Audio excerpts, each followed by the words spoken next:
Good morning, students. Today we will discuss chemistry chapter 4 of class 7th,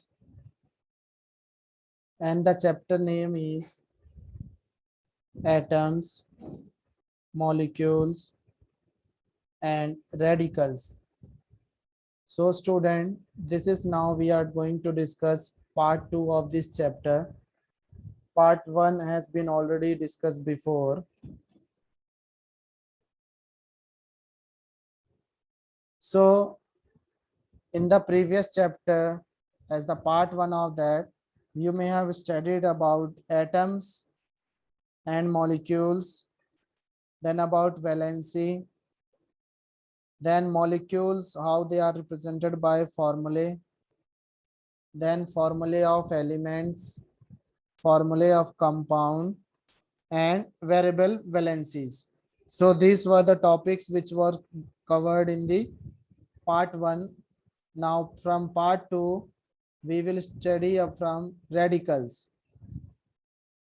So first question is, what are radicals? So radicals are a kind of entity that can be an atom with a charge on it or a group of atoms behaving as a single atom with a charge on the group. Radical have a valency 2 and take part in a chemical reaction as single unit.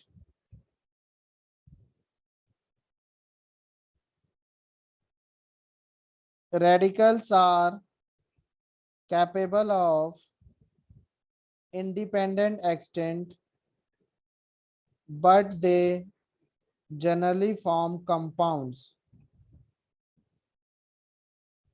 Compounds of these kinds are found by the combination of oppositively charged radicals in such a manner that the charges are neutralized by each other. Like one example we can take, Ca2 plus radical will require only one CO3 2 minus, that is carbonate radical, to neutralize its charge to form the compound CaCO3. So CaCO3 means here that is calcium carbonate. Similarly, an Mg2 plus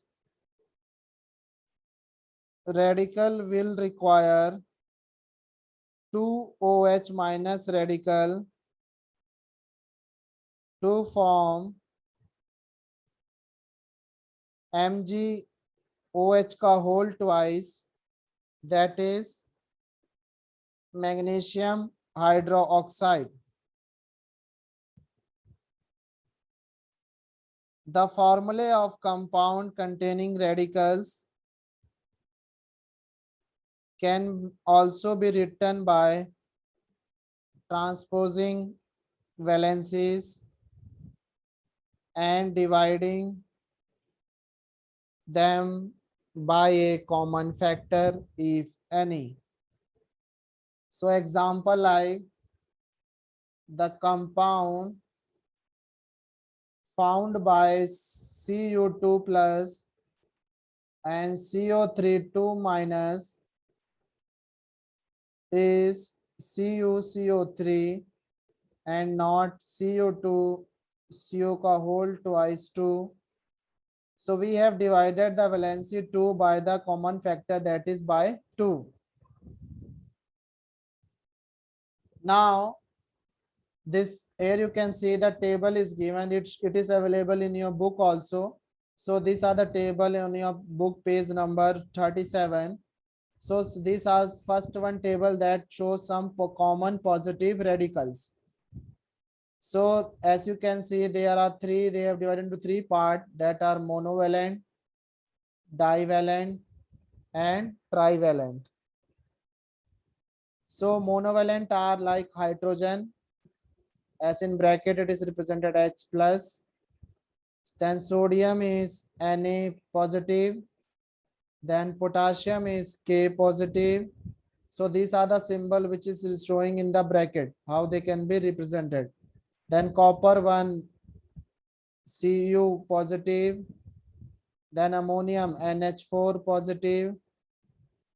And now in the case of divalent, magnesium Mg2 positive, calcium Ca2 positive, zinc Zn2 positive, copper Cu2 positive,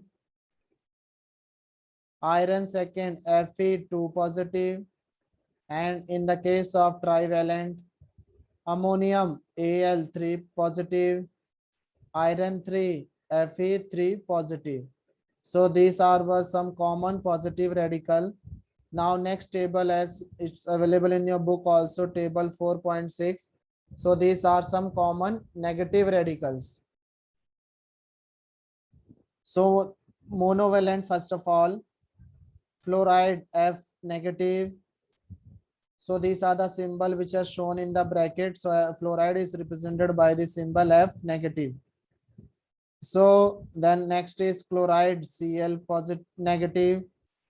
Then bromide Br negative, iodide I negative, hydroxide OH negative, nitrate NO3 negative, hydrogen carbonate HCO3 negative, or we can say it as bicarbonate also. Now the divalent,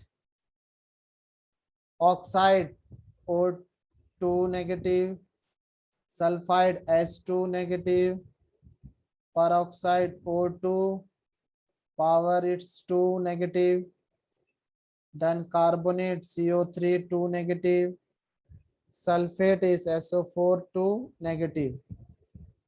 Then in the case of trivalent, phosphate PO4 3 negative.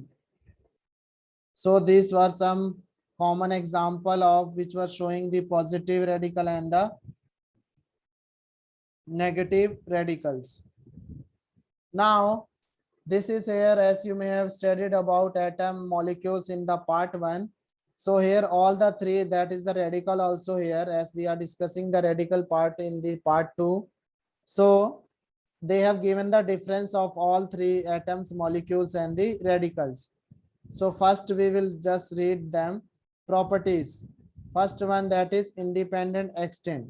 So in the atom it is not capable, molecule it is capable, radical, then in the radical also capable. Second point, charge. So atom not charged, molecules also not charged, radical is charged. Then third one is valency. Have a valency, has no valency, and in radical case has a valency. So atom and radical have the valency, but molecule does not have the valency. Now fourth point,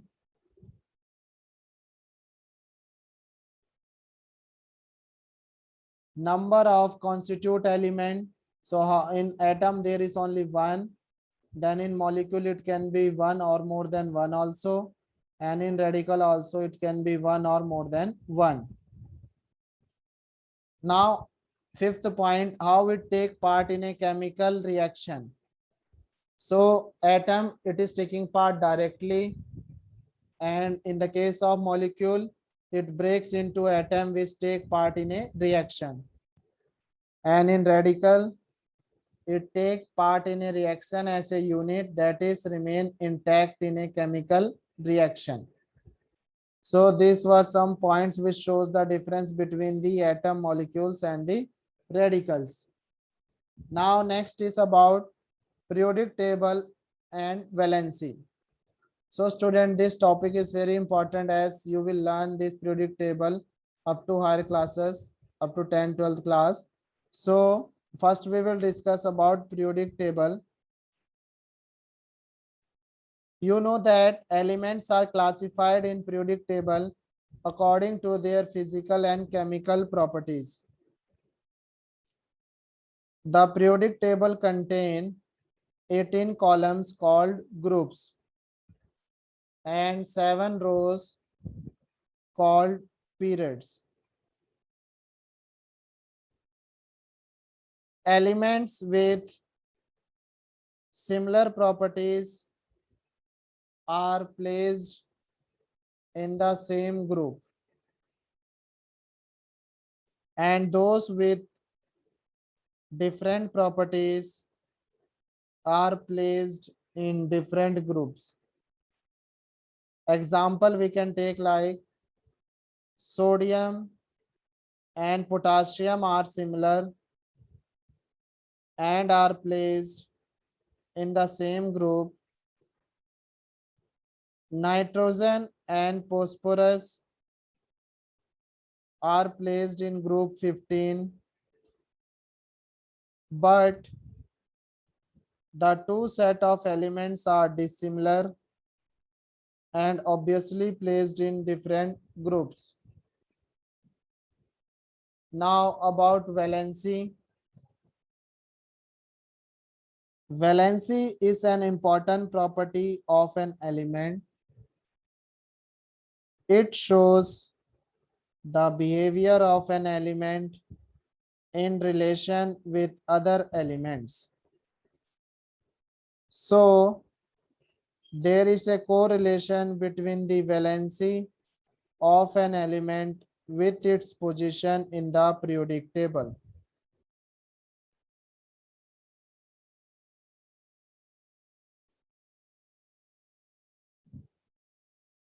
Now,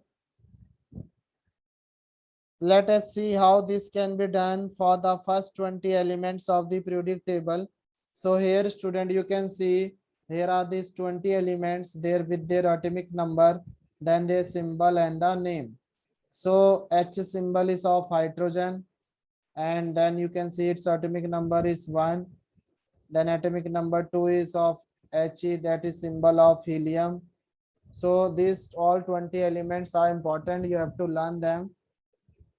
So they are given according to their order. First is hydrogen, then helium, lithium, beryllium, boron, carbon, nitrogen, oxygen, fluorine, neon, argon, neon, after that is sodium, then magnesium, aluminium, silicon, phosphorus, sulfur, chlorine, argon, potassium, and the last is calcium. Okay, so you should know their atomic number also. Like question can be asked, tell the atomic number of sodium.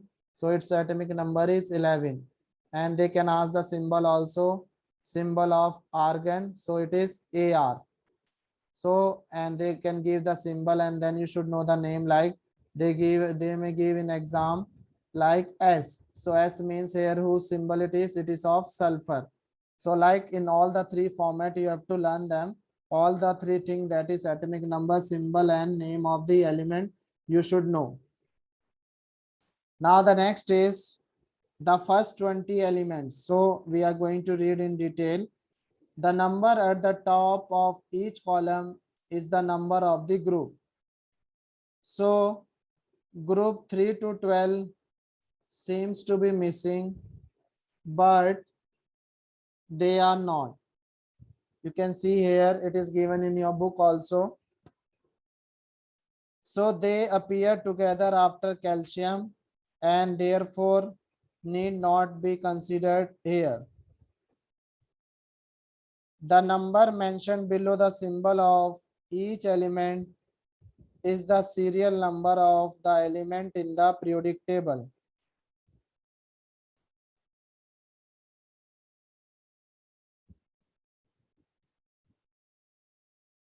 So here you can see this is the valency, how it is shown, and the group also. You can see that, and how the elements have been arranged in the periodic table. Like first is hydrogen, then second you can see inside box only it is written number 2, that is He, helium. So like that it goes on. So this was the last topic of our chapter. So this much only here of this part 2 of this chapter. Thank you, students.